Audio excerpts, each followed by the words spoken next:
I was 8 years old when Dr. King was assassinated.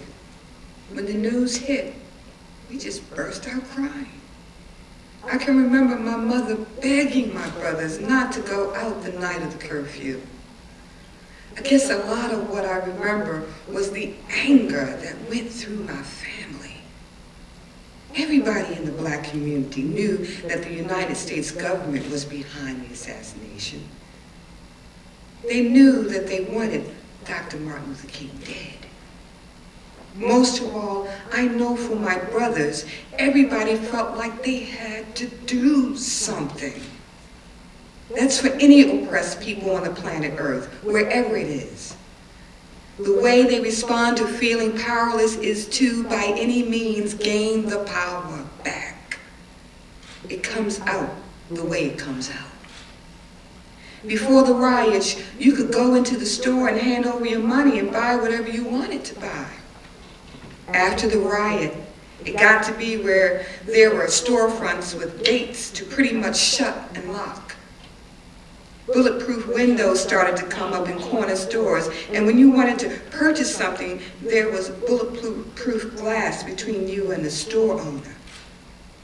Many of the white store owners closed down their stores and didn't open up their stores in the community anymore. When any kind of tragedy hits a community anywhere, there should be some kind of rebuilding. That never happened in our community. It was interesting that with Katrina, they are not rebuilding there either.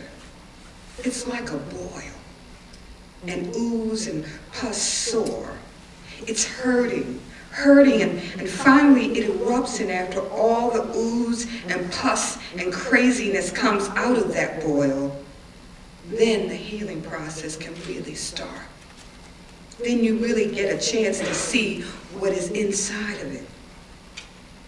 I think America had been living under this illusion and pain for so long, and African Americans born here in America, we have been living under this for so long.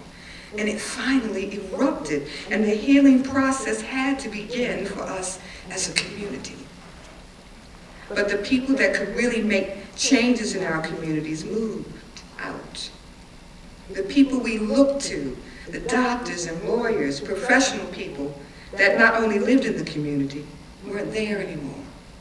Of course, right after the riots, right after we started to rebuild, drugs hit our communities.